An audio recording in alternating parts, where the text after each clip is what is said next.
Making sauerkraut today in Indian preservation.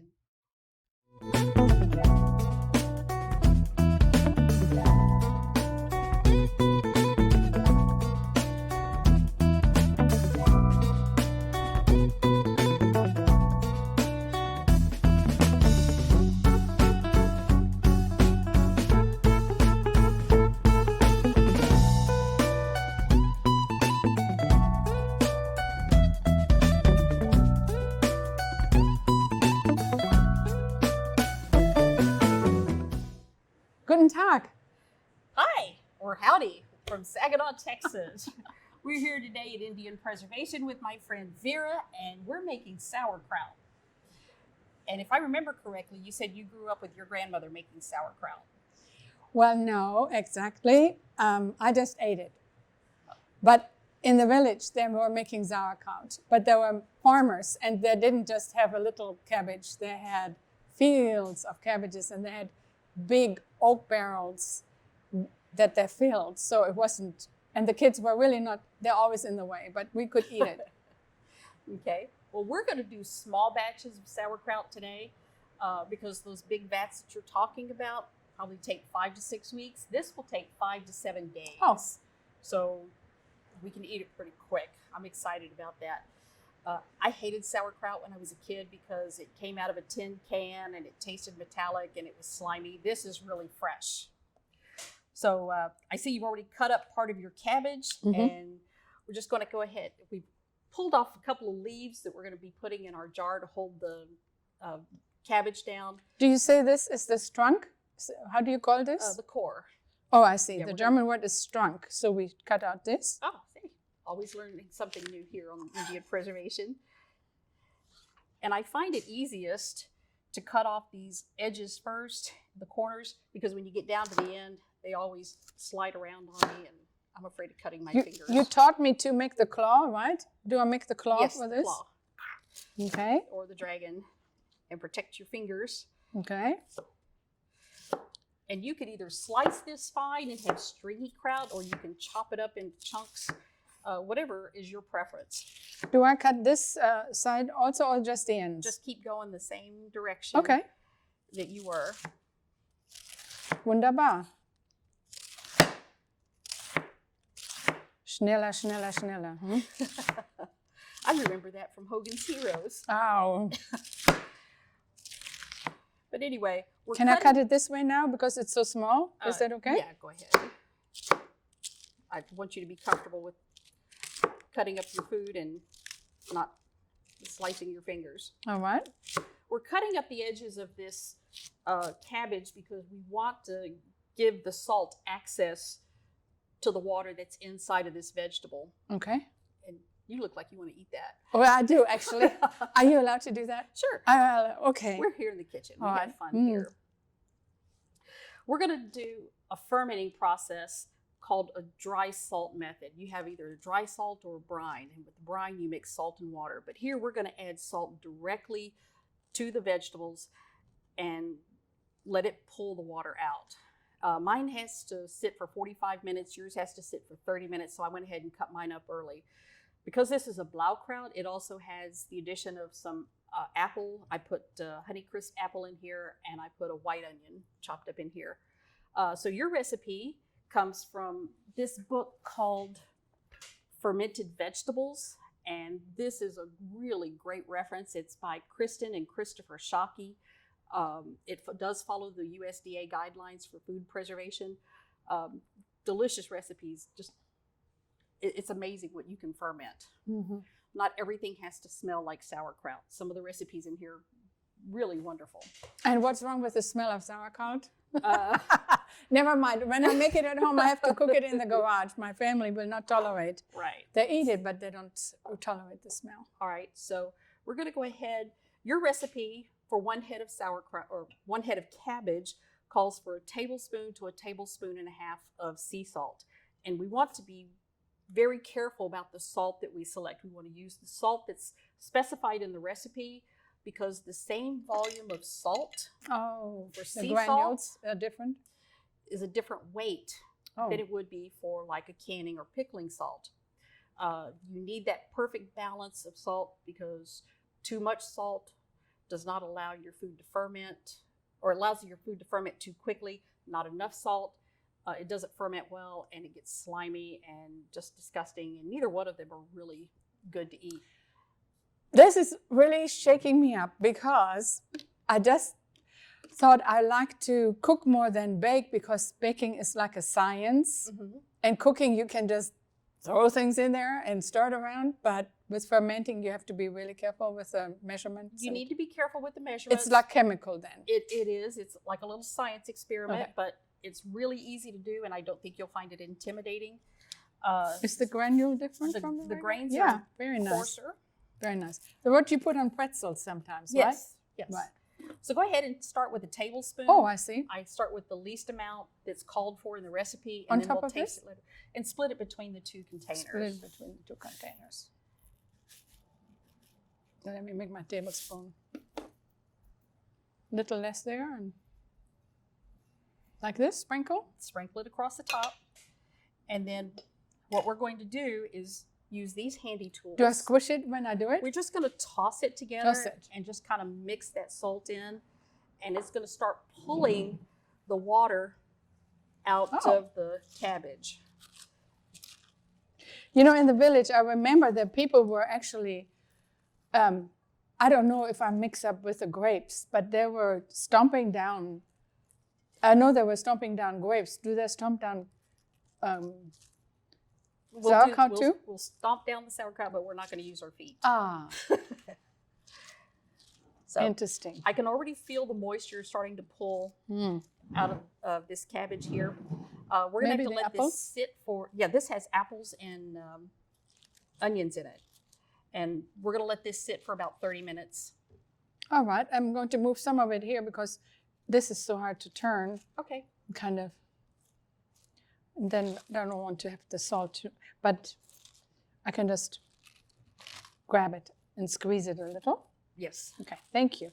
And I know she still has some cabbage sitting over there, but we got a little over anxious in our prep work and we cut up the whole cabbage. So she was just demoing how It's a good snack. It is a good snack. I love cabbage. I'm afraid it will sound in the microphone when I crunch it, so I don't. Well, I will okay. restrain. I will restrain. Our viewers will have to miss something special. I'm using the red cabbage because I have rheumatoid arthritis, and I've been told that red vegetables are good for your joints. It smells really good. It does. Well, go ahead and I should try. try some. So I we're going can to let taste the this salt. sit. We're going to let this sit for a little while, and then we'll be back. All right, it's been about 30 minutes, and your cabbage is really shrunk. Yeah, I could have put everything in it if it had only been taller, but If it had been taller. Why don't you go ahead and combine All both right. of those together? And I'm going to pull this back a little bit, and you can see that I've already got liquid pooling in the bottom. oh That wow, beautiful color. and it smells. It does. It smells great. And purple is one of my favorite colors. So. Oh, don't get it on your white shirt though. Oh, well, then I'll just have to dye it purple. Good idea. So I like using my salad tongs because I can't ever get the cabbage off of my hands. But I'm going to grab this, and then we're just going to break the cell structure a little bit more to extract more water. Can I use two? You can use two. Okay. Little feet jumping up and down. What do you think? It's better than real feet. Well, I don't know. And this is going to take about 10 minutes of pounding, and we'll be extracting a lot more water out of this. Before we go, I want to say that this is a dry salt method, and the reason that we're pulling the water out of the cabbage is, left as it is, the water would cause the cabbage to rot over time. Really? And that's called active water. It's kind of like squirrels running around in your attic of your house. They have no control, no direction. They're destructive. Uh-huh. Active water is kind of the same way. And it starts to hang it out with the bad bacteria and just causes things to get worse and worse and worse. Are you going to talk to us about the bacteria? Because I really want to know about the bacteria. Well, the bad bacteria that we want to get away from are things like E. coli and Salmonella. things that I'm really scared of that because I had the stomach flu 2 weeks ago. Yeah, that's not good. Do you, after the stomach flu, is it good to eat this? Will this make you healthier faster? It will. It'll help reset your system. Really? Because we're putting lactobacillus, and that's what the purpose of the salt is. So the salt is going to combine with the water that's pulled out of the cabbage, the water that we see pooling at the bottom of the bowl. And that's called bound water. And that creates an environment for the good bacteria to grow. So when you say lactobacillus, is that connected to, is it a cousin of what's in the yogurt or no? Right, but it's not to be confused with lactose, which is the sugar in the milk. So they're two completely different things, even though they sound similar. Yeah. I think if I see it spelled out, it might be easier to understand it. But the bacillus is what we're looking for, right? Right, because that's the bacteria. All right. And you should have some fermented foods every day, whether it's in yogurt or sauerkraut. This is interesting because, you know, my friend said her husband always takes these little capsules every day. And so I'm thinking, oh, he's so healthy and he looks so good. Maybe I take the capsule. And I haven't really changed so much healthy or so much better look, actually. Maybe I should take more capsule or maybe I should not take the capsule. What would you recommend to me? I would take this over the capsule because this tastes a lot better. The capsule is so expensive too, and I hate to swallow any medicine, actually. I hate it. And I got my cabbage at 59 cents a pound. So, well, I would think the little box was like 15 something. Right. So, I mean, we're probably looking at maybe $3 worth of ingredients. And it's hard to believe that this 3 to 4 pound head of cabbage is going to fill 1 quart jar. So how much would you say do you eat a day then? As much as you want, or is there a certain, because you say you should eat something like this once a day. How much? I would probably stick to about 8 ounces. Like a half a cup? A cup. A cup. A cup. I met a lady in a class last year. She nearly died, and she needed more bacteria, the good bacteria in her body to reset it. The nutritionist came into her hospital room and started her on kombucha. Oh.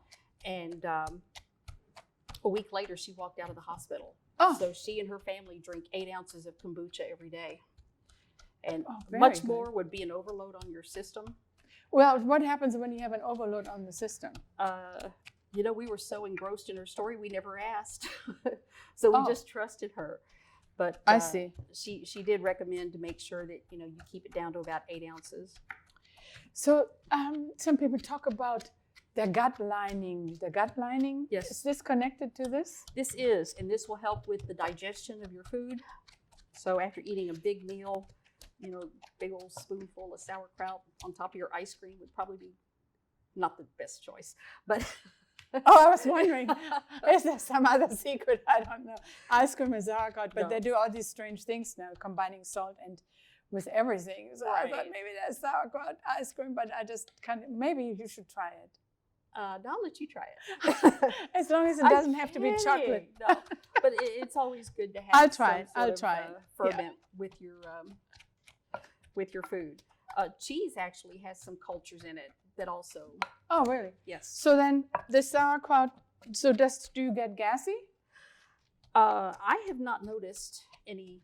I haven't either, because American people always say, "Where's the caraway seed?" I said, "Why? I don't want to taste the caraway seed on this." I mean, sometimes some cabbage recipe, yes, but not in my sauerkraut. Right. This one calls for caraway seed. Oh, it does? Yes. Okay. Have you put it in yet? Not yet. Okay. I'm going to get it close to where we'll start packing it in the jar. All right. So you have quite a bit of liquid. Oh, I do? Oh, that's building up in exciting. yours. Let me see. So we're going to go ahead and start packing her jars. Do I dump it in the sink, or how do I do it? No. You're going to need that liquid. I need it. Because we're going to use that liquid to cover up your cabbage. Oh, can I do it like this? So just go ahead and start. And then you want to put a handful in and then use one of your tools and tamp that down inside the jar. So every time a lot goes through, I tamp it down? You tamp it down. That serves 2 purposes. We're going to pull out some more moisture, and we're also trying to remove any air that's left in there because we want to get the air So out. pack it in, pack it in. Pack it in. That's what they were doing, because you see they would do layers and layers of salt and then cabbage and stomp, stomp, stomp. I wasn't supposed to actually see all that, but I did. So Yeah, well, because we're doing a small batch, we can mix the salt in here earlier. oh, I see. So then once it's in the jar, do you have to shake it up or? No, we will cover it with these leaves that we pulled off to the side, Oh, that's what they were for. I didn't know. and we will let this sit in kind of a dark corner of your kitchen. You want it out of direct sunlight. You want to have enough light so you can kind of keep an eye on it. Oh, that's good to know, because I was already thinking, oh, I have this spot in the pantry. I can just put it in there, but then I don't see it, right? Right. Not so good. And you want to check it every day. You can buy, Check it. What do you look for then? You can't go for the smell because the lid is on it, right? well, I take the lid off every day because I burp the jar. Oh. You have to release the gases. Oh, that's why you don't get so gassy, because Yeah, it's coming out early. it's coming And out early. if you don't, after 3 or 4 days, your jar could potentially explode. You don't want to have to clean up that No. mess. That would not be good. Well, this is exciting. I think I chose the right tool because I can really get to the corners with this round little, Well, thing. that's my little rolling pin. it's a rolling pin. Wow. I thought it was a big broom handle. It came out of a closet. Oh, that's why it looks familiar. It looked like I had seen it this kind of size. Yeah, my father-in-law made that for me. Oh. So do you actually use this for something else besides stomping? Yeah, I use it to make pie crust and This? pasta and Really? yes, ma'am. That's my handy little tool. Wow. I like those easy to make school, because you see, I have bought rolling pins to roll when my leg muscles tighten up. I ride my bicycle a lot and walking. So I use the rolling pin to roll it down. Mhm. But my rolling pin has the little handles, and the handles came off. Oh, And that's it's not now good. really so big, but this would probably work for my leg body parts with cooking tools again. Hey, it's all about making a mess in the kitchen. It's all about using a thing in more than one way, I would think, Ask for me. Zoe. Yeah. She will. Oh, well, of course. I'm But- making a mess right here. Oh, that's all right. But we want to make sure, and you're getting quite a bit of liquid in here. Uh-huh. We want to make sure that we get that over the top. Okay. So I have to stomp more to get the liquid it. higher? Yep, I think you're doing a better job than I am. I'm getting close. No, because I have a bigger surface to mash. And I'm taller to mash it down, I guess. Because I never do anything better than you. Not now, not yet. Soon, I hope to learn more from you. Oh, well, thank you. You know, I really miss our workshops that we had. Well, that was exciting. All the different people, you would learn this by looking at how do they do it. That was nice, and you hear all the stories. It was fun. Well, And you'll have some liquid in the bottom of your bowl that you can add to the top of your jar. okay. You can buy airlock systems, which is a little vent that you can put on top of your jar, depending where you buy them. We have a little beer and winemaking supply business in Fort Worth called the Brew Hound. Oh, yes, the Brohound. Yeah, Chris is very knowledgeable about this. He carries a lot of fermenting supplies. Oh, But I like to use just the 2-piece canning lid. It forces me to open up this jar every day and take a look at it. well, I like it because you don't have to buy another gadget. Well, that's true. And, but we had one of our students that was going on vacation for a week, so that little Oh, airlock yes. system worked well for them because they had already started their ferment. This, can you hear the sound? So squishy. It feels so fresh. It does. It doesn't feel slimy at all.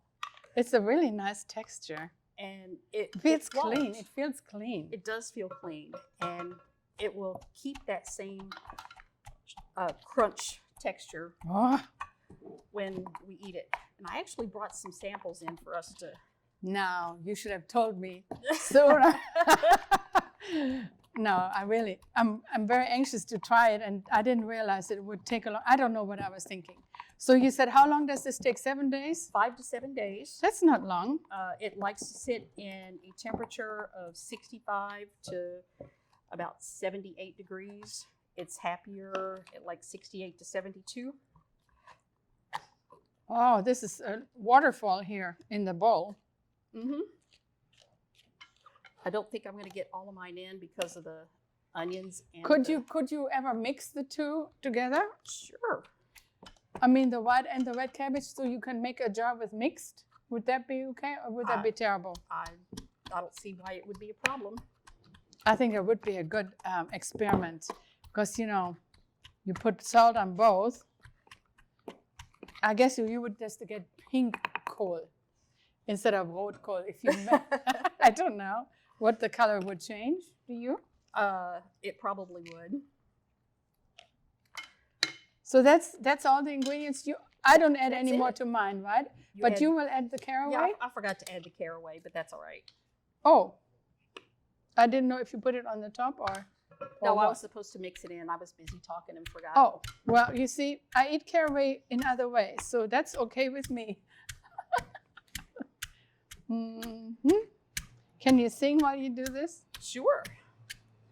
But I really rather talk to you. So anyway, I think is there something, when you choose a cabbage, you told me you have to choose it how it's firm, right? You want it firm. You want it heavy for its size. Heavy. And how about the green? Does it matter what shade of green it has? No, because the different types of cabbages are different shades of green. Oh, I never knew that. I thought maybe the So lighter ones are older than the other ones. no, you have a Savoy cabbage, which is a darker green. Oh, yes. But no, I mean, but if I have the whole bin of cabbage heads like this, and it's the same cabbage, what? Ooh, look at me. I'm squishing out. It could be depending on how many leaves that Oh, they've taken the off? producer took out. So is there something, so I can pour a little bit off because I want to you mash want to it? leave that on there. But I have to mash it down a little more, and I put it back because it will squash on me, and I'm glad, look at this mess, because I don't want I'm glad I'm not doing red cabbage. I'm too inexperienced because I would have it on my face. So I've got my cabbage tamped down about as much as I'm going to get. So I want it to, before the neck comes up, right? I don't want to make it too high, right? 1 inch right here at the bottom of this lip. Okay, all right. I need to squish it a little more. A little bit more. But you want the juice to be over the top. Oh, yeah. By now the juice is over the top, but I will put a little more, just in case. And then we could always add more later. Oh, really? Yeah, that's good. Okay. And then I'm going to, here's your leaf.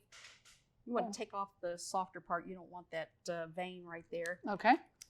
You want it big enough where you can How interesting. stuff the leaf up under the shoulder so it holds all. Ooh. Yeah, it's going to make a mess. It is.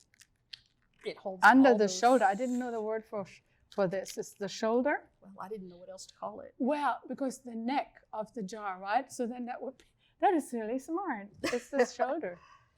I stole that line from somebody else. Is that right? Oh, well, this is messy. It is messy.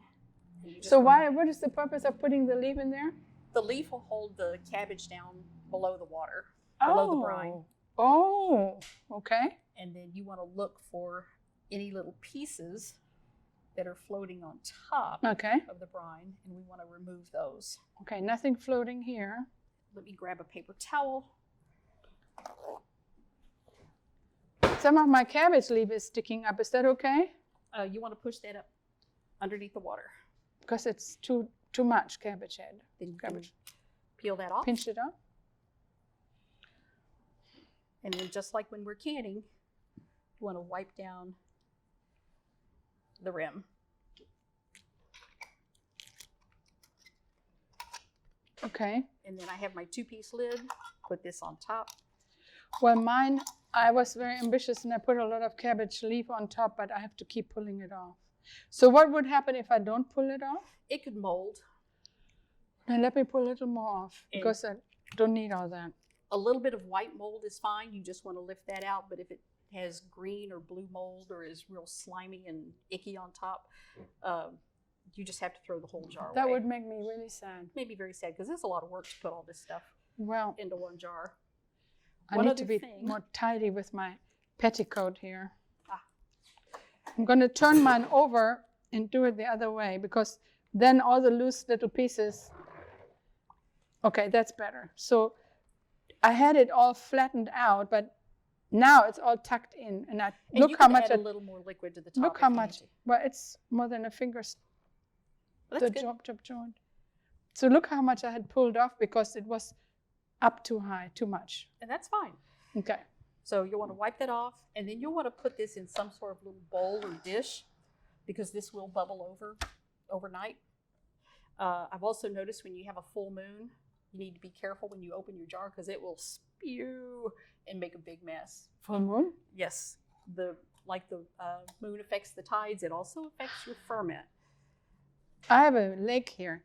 It's almost like the North Sea that's affected by the moon, the tide. So look at this.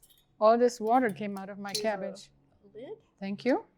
Is it better to put it in separate so you can line it up, or you can just slap it on there? Just go ahead and put it on there. And then we're done. All we let this do is sit for 5 to 7 days. Do you squish it, pull it down really hard? You put it down really tight.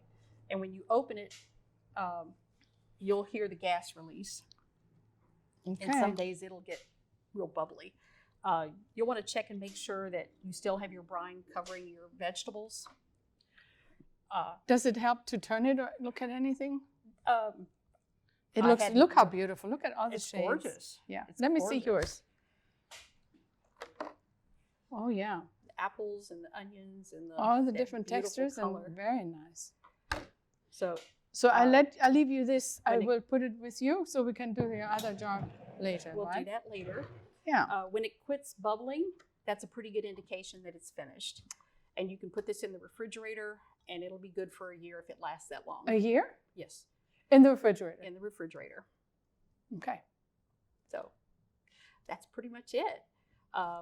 We'll go ahead and stop for a second and then we'll sample some kraut that we've already made ahead of time. Sounds yummy. All right, it took some time and we've got our sauerkraut packed in our jars. This is the plain kraut that you made, and this is the plain kraut that we made, and this has finished its fermenting process. So there's a little difference in the color and the texture, and there's going to be a little difference in the flavor. So this is a little more yellow and a more olive colored leaf then, right? Right. And Did you have caraway seeds in it?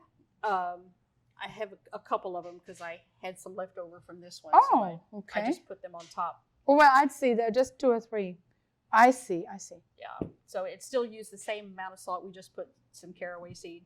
So we're going to go ahead and open this up and we're going to taste it. Okay, let me ask you something real quick. Yes. So this one is just the plain, right? Just plain. This one is with apples and with onions. Yes.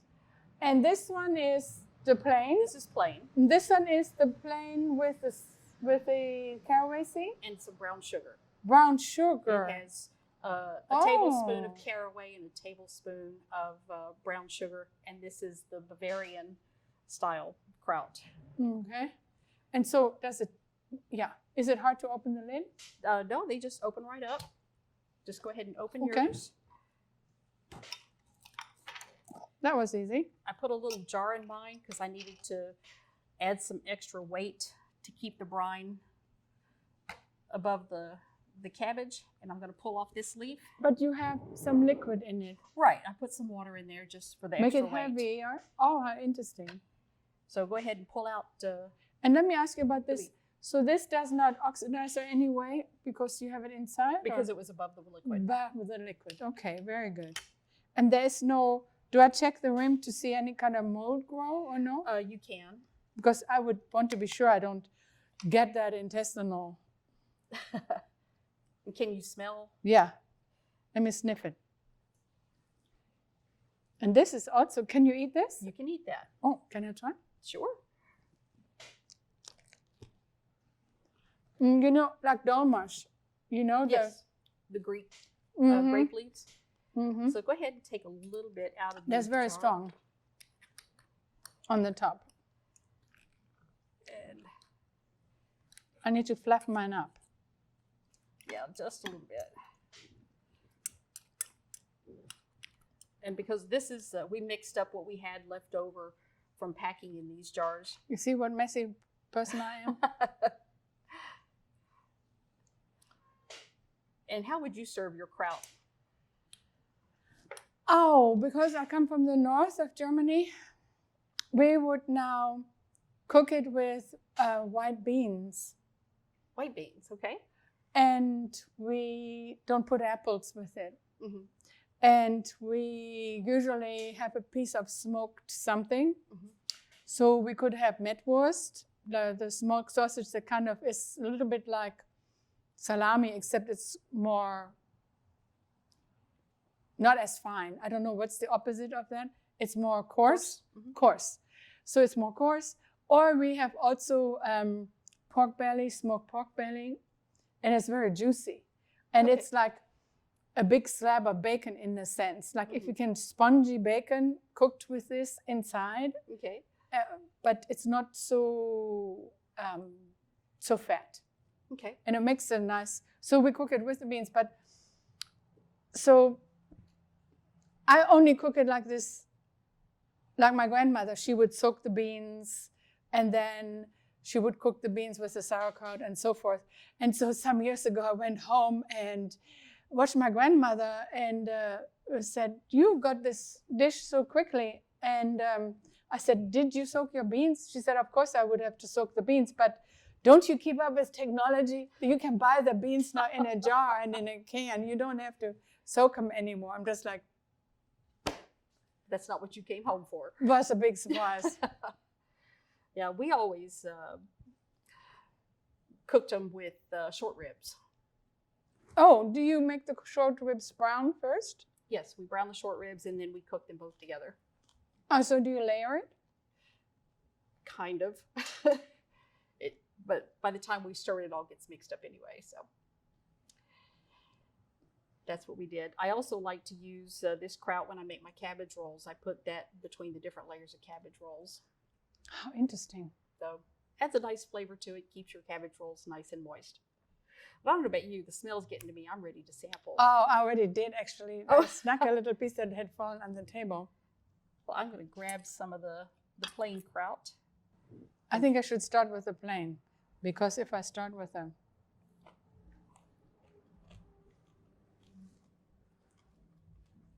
It has a nice saltiness to it. Good crunch. Good Good crunch. crunch. I like the crunch. I hate limp sauerkraut. Mm-hmm. So now I could eat it like this. I don't have to cook it, right? Don't have to cook it. When you cook it, it kills some of the probiotics that's in here.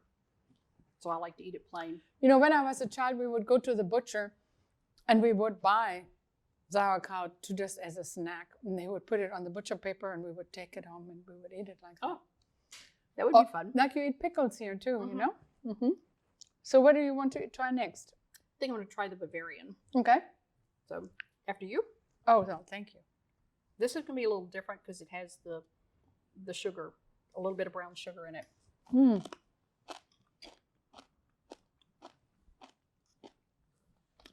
There's a taste explosion. Mm-hmm. Started out just like this with those couple of extra ingredients. You really kick it up several notches. Very intense. It has a nice tang to it I wasn't ready without for being vinegary. But it's no vinegar. You don't taste the vinegar. Mm-mm. You don't have vinegar in it anyway. It has no vinegar in it. But you said something to me about the wine. Did you put wine in any of these? No, but a friend of mine told me about wine kraut, so I'm going to add about a half a cup of white wine to this and let it sit out for a couple more days. So it's already done and you add the wine? It's already done and you add the wine. It's like icing on the cake. Yes. Oh, that would be And yummy. I cannot wait to try it because I know it's going to be delicious. So what kind of wine do you use? I'm using, because this is a German recipe, I used a German Riesling. Oh, the French always make fun of the Germans for drinking sweet wine. I didn't know we had sweet wine. It was just Riesling, you know? Mhm. And so I think it will make it nice. Do we want to try this? Let's try this. This is the kraut before it started to ferment. I'm curious to see what the difference is. That's what we made earlier today, right? Yes. I want to get a piece of everything. I have to have a piece of onion. I'm sorry, I'm so slow. Oh no, that's fine. And the apple too. Yes, ma'am.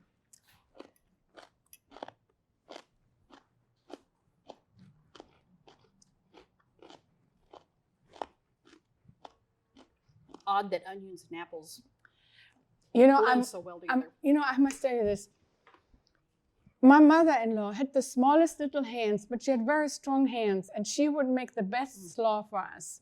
And I never tried to do that because she would put vinegar in it and she would squeeze it and would make it so good, and I can't do it. Now, she passed away 2 years ago, and I haven't had any good coleslaw, but I must say this to you. That is my new favorite coleslaw. Yeah, and it hasn't even started the fermenting process. So what would happen if I eat it like this? It would disappear. It is so very yummy. That really is good, even before the fermenting starts. Oh, this is the way to do it. I think so. All right. Well, so what did you think about the fermenting process? How difficult was this to do? First of all, I'm very happy that you need so few tools because I don't want to buy any more gadgets. And the fact that I can use any jar, it doesn't even have to be this jar, is really very good. And the idea that if you have your proportions right, you can't really mess it up. Right. And even the slicing was really easy for me. And you don't have to do this rinse 100 ways and pre-cook and boil and easy cleanup. I always look for that. Right. Doesn't make the kitchen hot. Doesn't make the kitchen hot. That's a big one for me, especially in the summertime when all the fresh produce comes in. And I like this little help. And I learned about the shoulder. Yes. I like that. The neck and the shoulder. And then this is clever too. I have one of those. I think I got it from a hotel. It is. It's a little honey jar. Right. And so to keep that down, I like to learn these tricks. They're very clever. And tell me, you put them into little boxes to decoration, or why do you put it in the box? Because as it ferments, the brine's gonna bubble over. And that looks, for me, it looks like you had mushrooms in it. It's a little mushroom container. I like it. And I would much rather catch the brine here, because now, if you need extra brine in your jar, you can pour it back in. Oh, how clever is that? And otherwise, it's all over your kitchen, and then your kitchen smells. This is real easy to wash out. And the brine doesn't do anything to the plastic? No. Oh, this very is a nice. food-grade container. It came with mushrooms, so. Wow, I like it. So very easy. Very it was nice. easy to do, a little time-consuming. No, not really, actually. But it'll be faster, the more comfortable you get and the more you do this process. But you don't have to just ferment sauerkraut or cabbage. You can ferment tomatoes, corn. We did lemons in our class. You could do peppers, just about anything. Would you chop it all up into small pieces? You chop it up into small pieces because you want to expose those edges so the salt can get in and pull the water out. And how long would peppers have to stay in the brine? I would have to read the recipe and find out. But I'm glad you said that. Read the recipe, because I'm always, because this, I don't need to read the recipe. But it's good to know that you have to read the recipe for some things. And I think because you read the recipe, I don't have to read the recipe. Well, and I read the recipe every time I start something like this. I want to make sure I have the right proportions and the right timing set up.